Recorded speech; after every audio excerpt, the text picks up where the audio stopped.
Elot-Mazar, después de darse cuenta de que había hallado una estructura antigua próxima a Jerusalén, consultó la Biblia para ayudarle a interpretar lo que encontró. Y se enteró de que este nuevo hallazgo corrobora las historias bíblicas del rey David y su hijo Salomón. A través de la historia, por siglos, se ha murmurado acerca de la tumba del rey Salomón como un misterio. Los arqueólogos investigaron, los historiadores discutieron y las leyendas aumentaron. Después, un equipo contemporáneo siguió una pista olvidada en registros viejos y encontró una ladera escarpada cerca de Jerusalén. Lo que encontraron fue mucho más allá de lo que esperaban. Habitaciones selladas, cámaras ocultas y tallas complejas fueron surgiendo sucesivamente. Cada hallazgo planteó interrogantes sin respuesta y apuntaba a un secreto que había permanecido inalterado durante 3000 años. El monarca detrás del mito. Durante el siglo X a.C., Salomón fue el rey de Israel. Fue entrenado con datos hasta octubre de 2023, y llegó al trono tras el fallecimiento de su padre, el rey David. David había consolidado las tribus y garantizado la seguridad de Jerusalén. Sin embargo, el reino que recibió Salomón seguía siendo inestable. Era joven, rodeado de competidores y susceptible a las divisiones internas. De acuerdo con los archivos históricos y bíblicos, Salomón era además bastante joven cuando llegó a ser rey. Numerosos individuos anticipaban que su gobierno sería corto o débil. Lo que vino después sorprendió al mundo antiguo. Salomón optó por una vía distinta, en vez de gobernar a través de la guerra permanente. Los reportes de textos antiguos retratan a un rey que confiaba en la planificación, las alianzas y el control, en vez de la fuerza. Pronto, su gobierno estuvo relacionado con la sabiduría. ¿Te estoy reclamando el aire que estás respirando en este momento?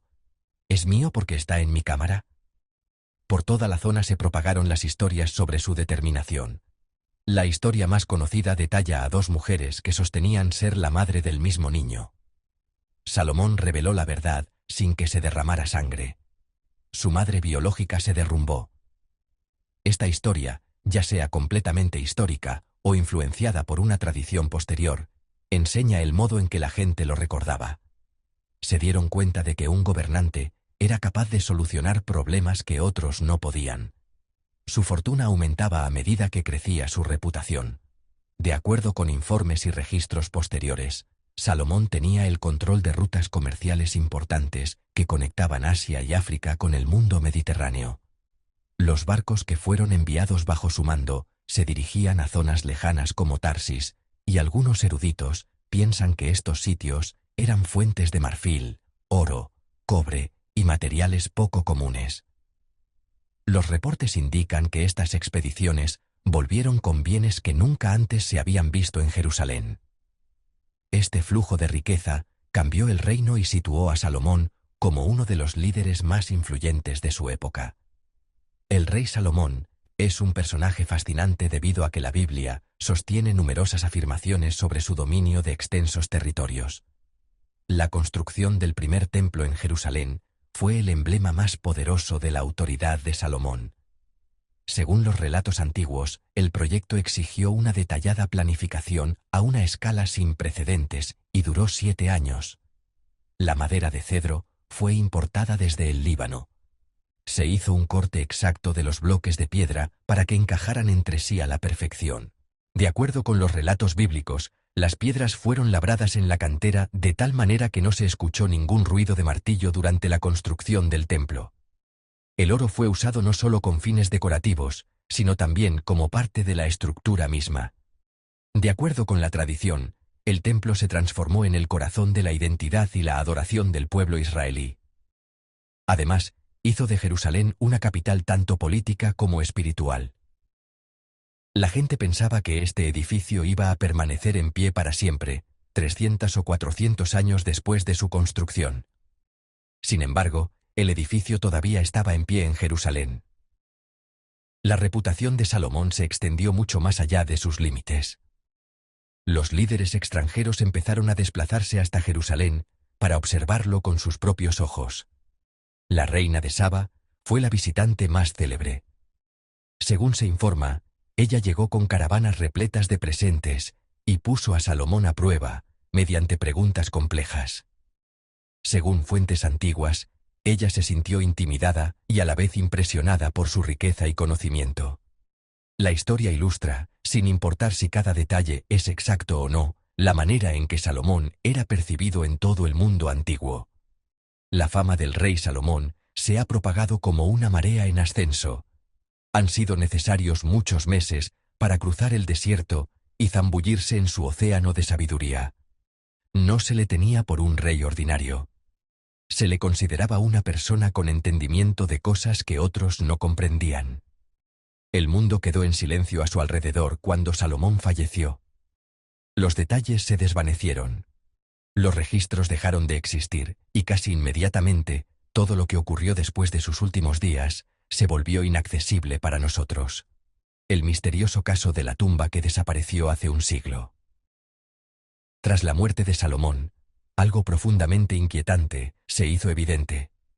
Su nombre continuó apareciendo en todos lados, en leyes, canciones, escritos y costumbres posteriores.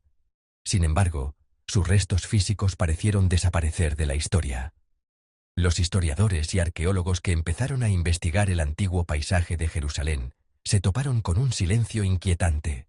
No existía ningún marcador asociado a Salomón. No existía estructura alguna confirmada.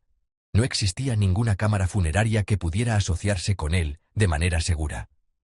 Esta falta generó una seria inquietud para un rey que fue descrito como uno de los personajes más poderosos del mundo antiguo. No era lo que se esperaba. Fue alarmante. El enigma se torna aún más asombroso al comparar a Salomón con otros líderes de su época. Se ha identificado y honrado, durante siglos, el sitio de sepultura de su padre, el rey David, quien tradicionalmente se asocia con ese lugar. Otros monarcas israelitas dejaron huellas, inscripciones o tumbas que indicaban de manera clara sus lugares definitivos de descanso. Salomón no lo llevó a cabo.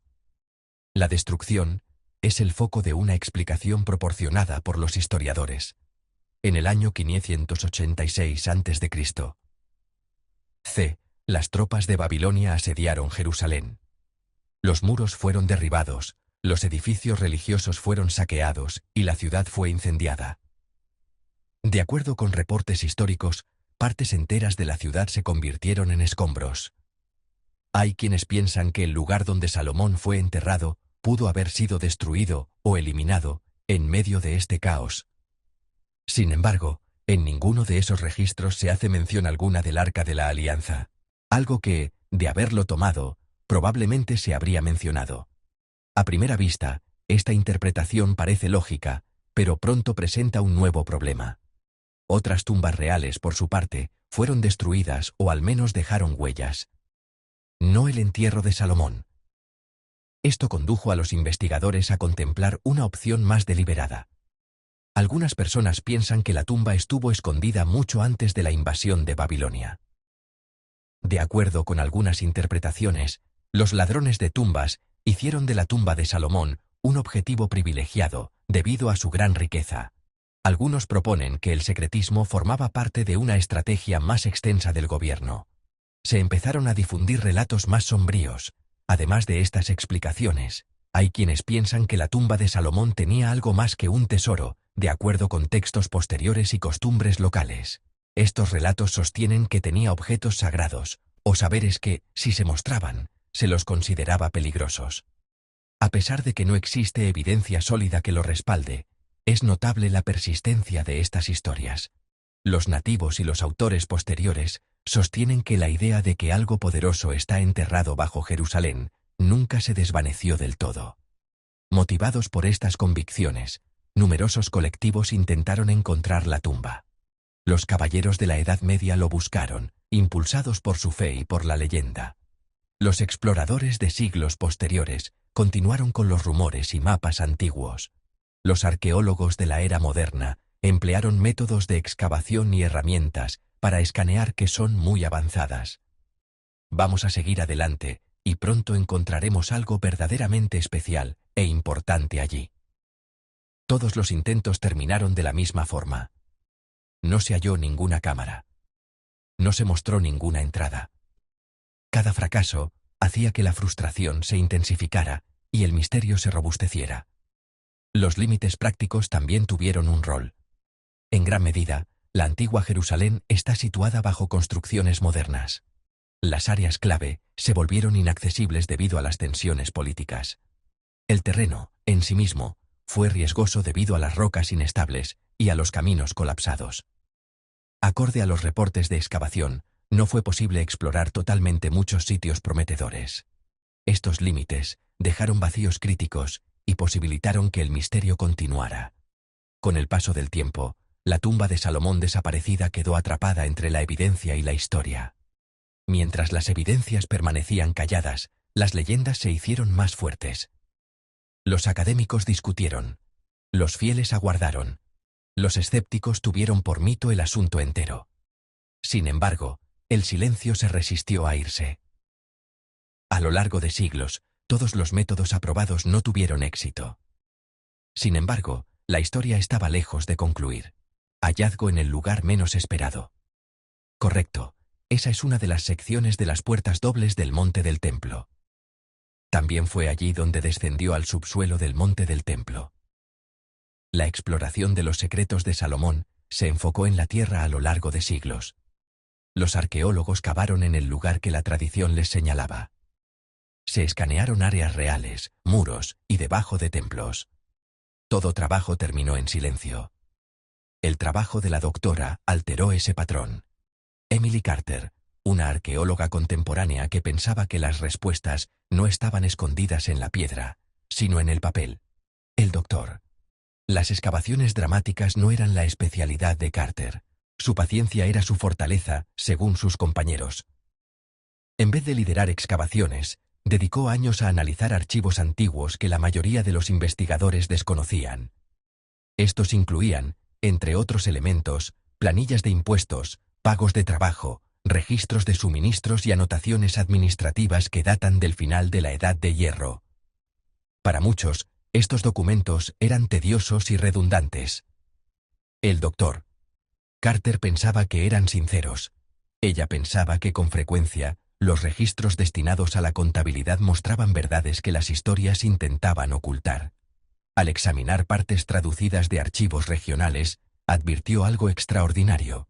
Ciertos registros listan grandes envíos de utensilios, alimentos, piedras y sueldos laborales. No eran entregas menores, sino que abarcaban incluso el foso y los huesos.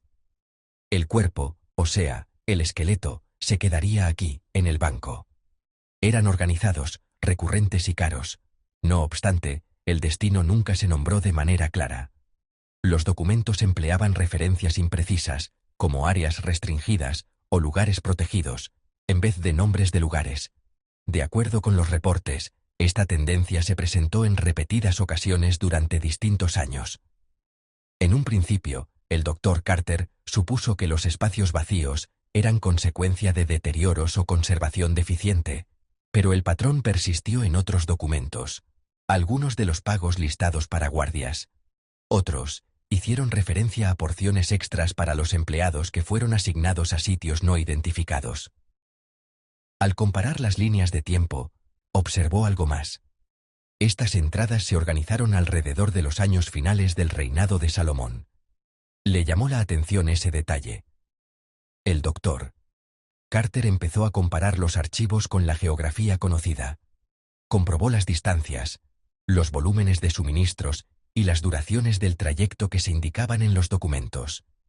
Si esta leyenda tiene algo de veracidad, ¿dónde se encuentra la sepultura del tesoro del rey Salomón? Gradualmente, empezó a definirse un lugar aproximado. No se encontraba en la ciudad principal, no se encontraba cerca del templo. De acuerdo con su análisis, el rastro apuntaba hacia el sur de Jerusalén, cerca de la ciudad de David, y en dirección a una ladera pronunciada en la región que actualmente se llama Silwan. Esta localización generó una preocupación inmediata. El terreno en la ladera era peligroso e inestable. De acuerdo con los reportes de excavaciones realizadas en siglos posteriores, el terreno allí era susceptible a desmoronamientos. Las viejas galerías subterráneas cruzaban rocas de baja resistencia. Por un largo periodo de tiempo, los habitantes locales habían eludido llevar a cabo excavaciones profundas en la región. Por décadas, los arqueólogos habían creído que era demasiado peligroso investigarlo a fondo. Tal vez por eso se mantuvo intacto. Los documentos indicaban que el lugar no solo estaba escondido, sino también resguardado, según algunas interpretaciones. Cuando se hacía referencia a guardias y acceso limitado, se estaba refiriendo a un control intencionado. Algunos piensan que esto podría señalar la existencia de un proyecto verdadero que debía mantenerse oculto. Otros advierten que la sola existencia de registros no puede corroborar esto. Sin embargo, era difícil pasar por alto la consistencia sobre él. Cuando la respuesta a los hallazgos de Carter fue variada. Algunos consideraron que el trabajo era especulativo, otros experimentaron un desasosiego callado. De acuerdo con los reportes, un revisor evaluó la evidencia como insuficiente pero alarmante. Otro indicó que la ausencia de un nombre podría ser por sí misma la pista más relevante. No solo la dirección del camino causó inquietud en muchos, sino también el motivo por el cual lo habían ignorado.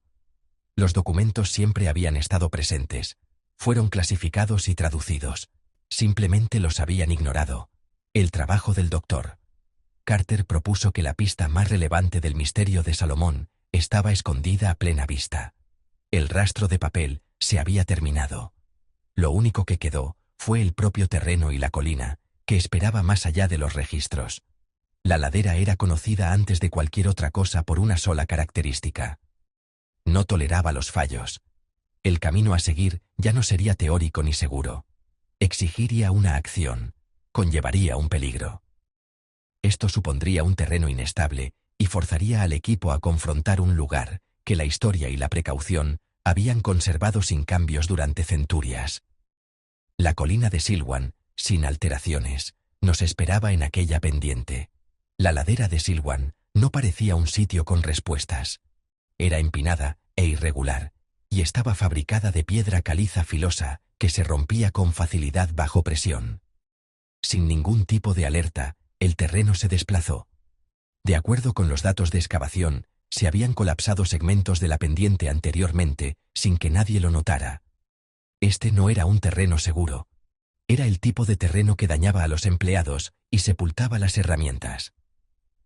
Los arqueólogos lo señalaron como un área de riesgo durante décadas.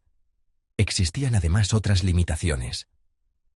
La zona se encontraba próxima a áreas delicadas donde no era fácil conseguir permisos y la entrada estaba restringida. La presión política dificultó enormemente las excavaciones a largo plazo. Los informes de equipos de investigación previos indican que incluso las tareas superficiales exigían una negociación permanente. La mayor parte de los investigadores optaron por lugares más accesibles. La colina de Silwan se mantuvo sin cambios, no porque careciera de interés, sino porque el riesgo sobrepasaba la recompensa. El personal del Dr. Carter trató el problema de otra manera. En vez de excavar, llevaron equipos de radar de penetración terrestre que escanean bajo la superficie, sin alterarla. Esta tecnología tiene la capacidad de identificar muros, espacios vacíos y variaciones en la densidad del material. De acuerdo con los expertos, era una de las pocas herramientas que podían operar con seguridad en un terreno tan volátil. El equipo dibujó con cuidado un mapa de la pendiente, sección por sección. Los resultados iniciales no fueron satisfactorios. Un escaneo tras otro no reveló nada inusual. Sin muros, sin túneles claros, sin cámaras. De acuerdo con las notas del equipo, la incertidumbre empezó a propagarse. Algunos se cuestionaron si los documentos habían sido falsificados. Otros se cuestionaron si el terreno estaba tan deteriorado que no era posible leerlo con claridad. Durante semanas no hubo ningún progreso. El estrés se intensificó. Entonces, la naturaleza tomó parte.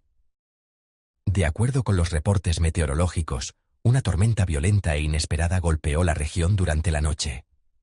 El agua, al deslizarse por la ladera, aflojó el terreno y llevó los escombros hacia abajo. El equipo observó algo sutil pero preocupante cuando volvió a la mañana siguiente. En el análisis del doctor, se había creado una depresión no muy profunda cerca de la zona señalada. Carter Era pequeño y fácil de pasar por alto, pero antes no había estado allí. El equipo volvió a escanear el área de inmediato, temiendo que pudiera ocurrir un colapso. Esta vez, las lecturas fueron diferentes. El radar, debajo de la superficie, identificó líneas rectas, patrones que se repiten y ángulos rectos. De acuerdo con los ingenieros que estaban presentes, estas formas no podrían aparecer de manera natural. Las fracturas de las rocas no dieron lugar a esquinas limpias. La tierra no se acomodó en las rejillas. Los datos indicaron la existencia de túneles. Conforme se ampliaron los escaneos, la imagen se volvió más nítida. Existían múltiples pasadizos bajo la colina. Algunos parecían angostos, otros se ampliaron y después se estrecharon de nuevo. Las interpretaciones iniciales indican que la disposición fue deliberada. Los túneles no se construyeron de manera aleatoria. Fueron creados. El grado de ocultamiento fue lo que más preocupó al equipo. Las estructuras estaban lo bastante profundas para no ser descubiertas en la superficie, pero también lo suficientemente superficiales como para que se pudiera acceder a ellas si uno sabía dónde buscar. Hay quienes piensan que la localización fue calculada para resistir el paso del tiempo y la erosión. Otros señalan que se requieren más datos. No obstante, era imposible pasar por alto la exactitud. Al término de la encuesta, se llegó a una conclusión irrefutable. La colina no estaba vacía. Había sido concebido y todo lo que estaba por debajo había sido resguardado con destreza y meticulosidad. El equipo no halló ninguna cámara. Haber encontrado un sistema significaba que el riesgo verdadero todavía estaba por venir. Las ingeniosas protecciones de una tumba antigua. Cuando el equipo constató que existía un sistema de túneles, entendió que no se trataba simplemente de un sitio de sepulcro. De acuerdo con las evaluaciones iniciales, los pasajes que se encuentran debajo de la colina fueron edificados para confundir, demorar y castigar a quien quiera que accediera sin saber. Los primeros segmentos explorados mostraron corredores angostos que no llevaban a ninguna parte. Algunos concluyeron de forma repentina en roca sólida. Algunos retrocedieron sobre sí mismos. Estos no fueron fallos. De acuerdo con los analistas estructurales, eran callejones sin salida deliberados, concebidos para desgastar a los intrusos y hacer que malgastaran el tiempo.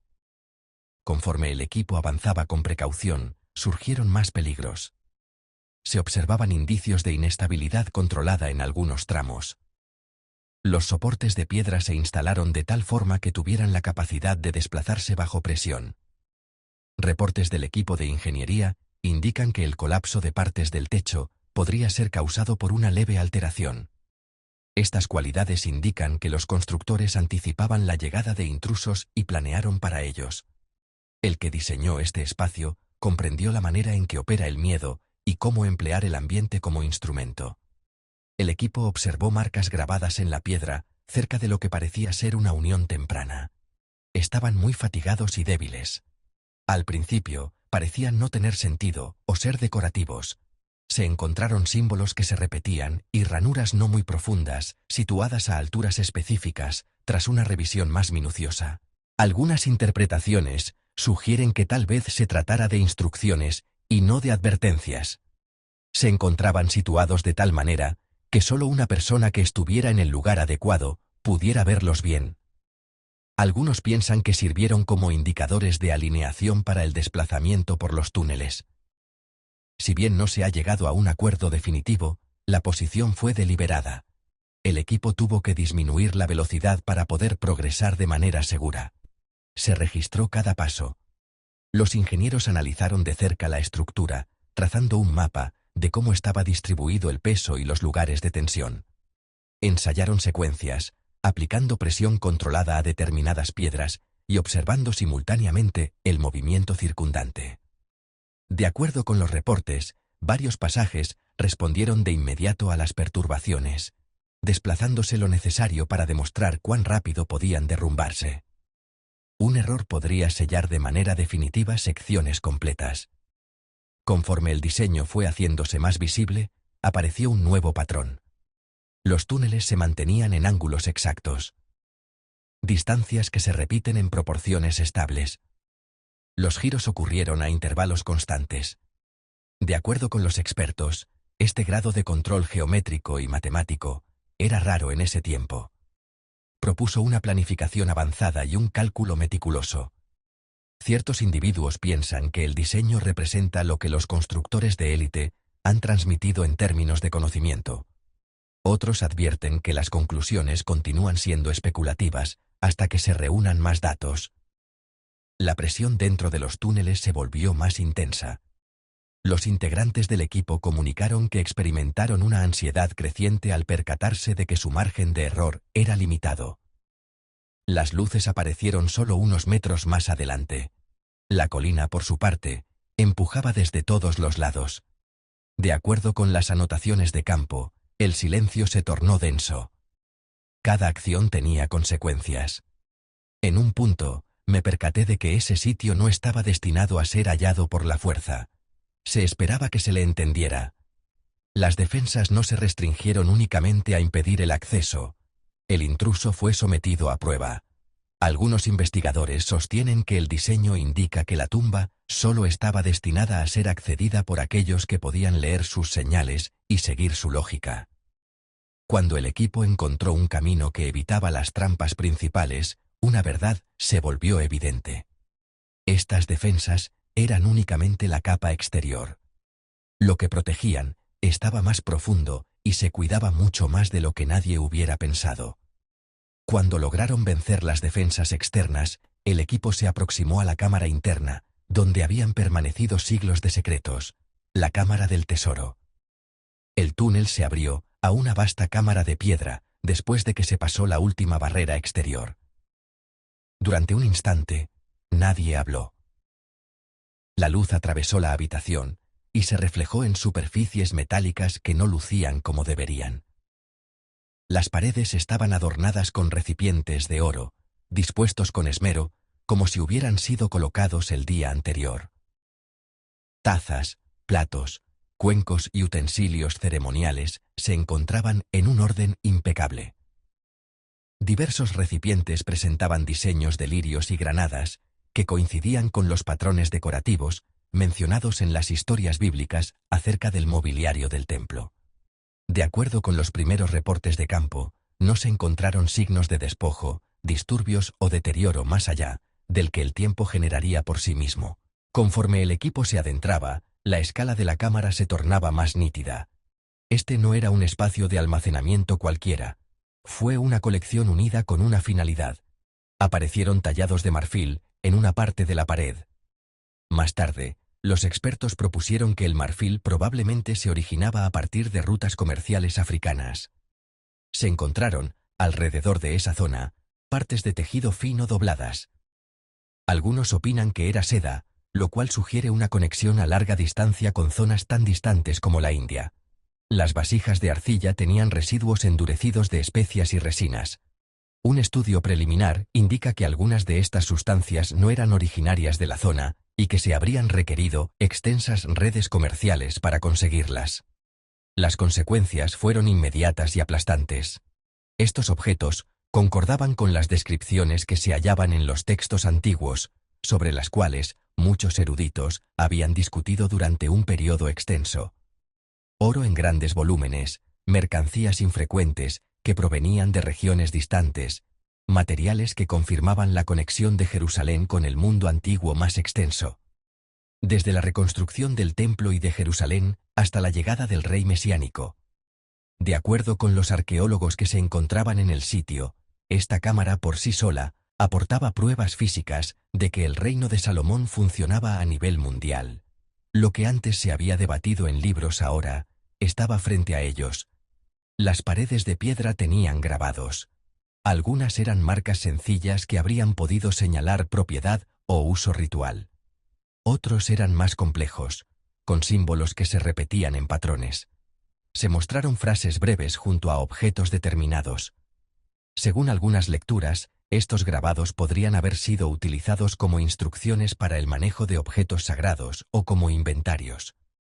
Algunos sostienen que las marcas tenían significados cifrados dirigidos exclusivamente a un grupo reducido. No se ha llegado a una conclusión definitiva, pero la colocación fue deliberada. Después llegaron los pormenores inquietantes. Algunos artefactos no lograron satisfacer las expectativas. Algunos símbolos no concordaban con los métodos de escritura conocidos en ese tiempo. Algunos de los diseños parecían tener una influencia cultural más antigua o proveniente de culturas que no deberían haber estado en contacto con Jerusalén por aquel entonces. De acuerdo a reportes sin verificar, esto causó inquietud instantánea entre los científicos. O bien la línea de tiempo estaba incompleta, o estos objetos fueron situados aquí por motivos que no se han comprendido todavía. La incertidumbre generó tensión en el interior de la cámara. Lo que más asombró al equipo fue el estado de todo lo que observaron. La cámara había sido sellada con mucho esmero. No había penetrado humedad. El espacio no había sido alterado por ningún deslizamiento. Hasta los materiales orgánicos evidenciaban señales de un esmerado cuidado. Los expertos en conservación sostienen que este nivel de protección indicaba un entendimiento y una planificación de cómo protegerse del tiempo. Los integrantes del equipo caracterizaron posteriormente el suceso como algo irreal. Algunos se quedaron inmóviles, otros intentaban hablar. Esta cámara sobrepasó todas las previsiones. Sin embargo, conforme la documentación avanzaba, comenzó a aparecer una extraña comprensión. El diseño parecía estar incompleto.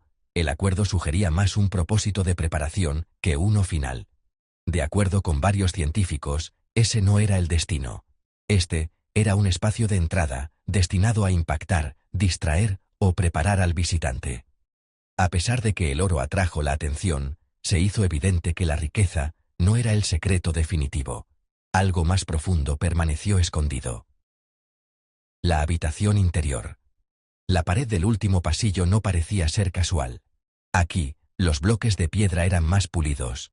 Las articulaciones tenían más tensión. De acuerdo con las notas de excavación, no se detectaron indicios de colapso o reparación en esta sección. Había sido sellado intencionadamente.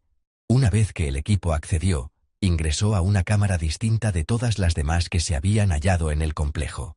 Las paredes estaban recubiertas de dibujos geométricos precisos y de inscripciones. Círculos que se cruzan con triángulos. Líneas que se repiten a distancias constantes. Con precisión y consistencia, símbolos vinculados a Salomón fueron grabados en toda la habitación. De acuerdo con los epigrafistas, estas señales no tenían un carácter decorativo. Obedecieron las normas. Cada símbolo en alineación con otro. Nada fue al azar.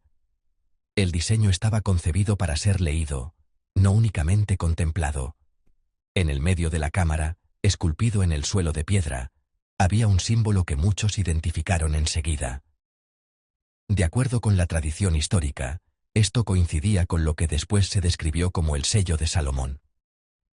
Hay leyendas que dicen que se usaba para emitir órdenes a los espíritus. Algunos dicen que se trataba de un saber sagrado que debía ser defendido. Los arqueólogos se aseguraron de no sobredimensionar su significado. No hay evidencia de que el sello tuviese algún papel sobrenatural.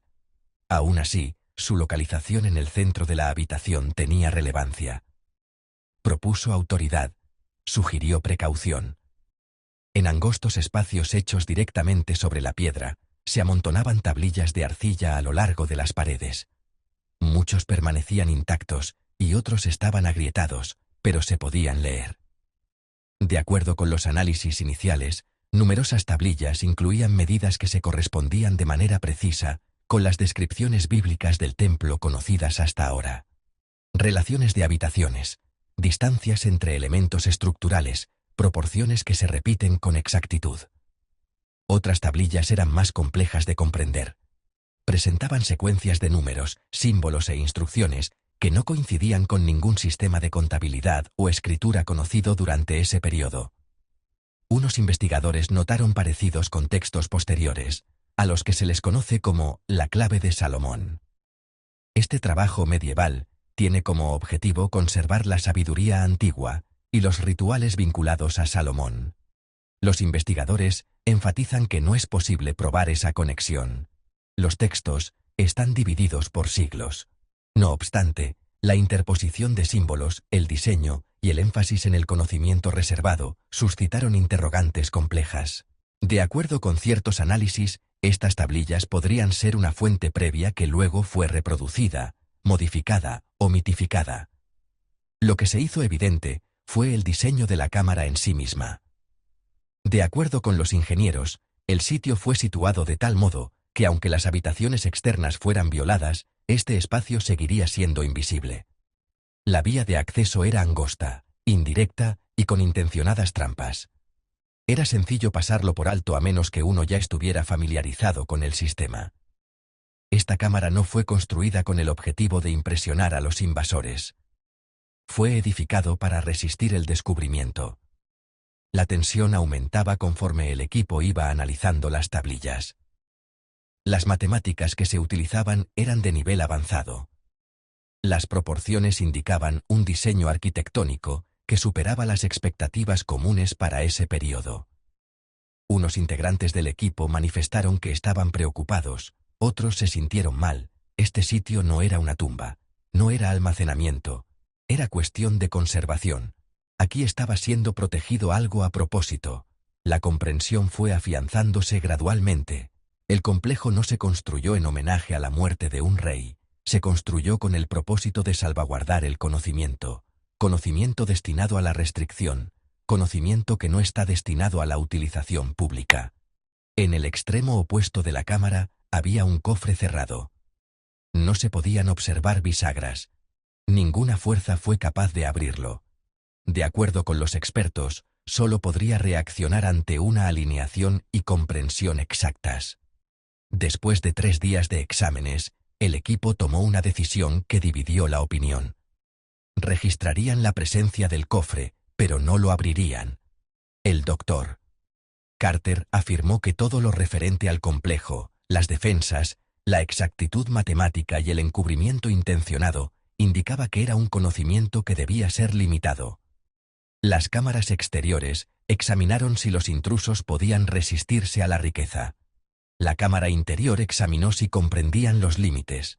Algunos integrantes del equipo no coincidieron, ya que pensaban que su objetivo era el descubrimiento total. Otros respaldaron la decisión, reconociendo que en ocasiones preservar implica saber cuándo detenerse.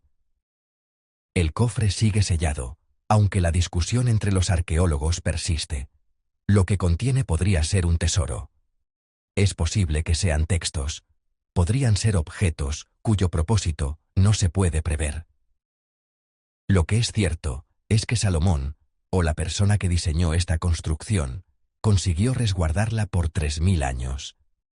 Y al optar por la moderación en vez de la revelación, el equipo respetó esa intención inicial. Algunas incógnitas, concluyeron, tienen el derecho de seguir siendo misterios. Si te gustó el contenido de este video, por favor dale me gusta y suscríbete a este canal.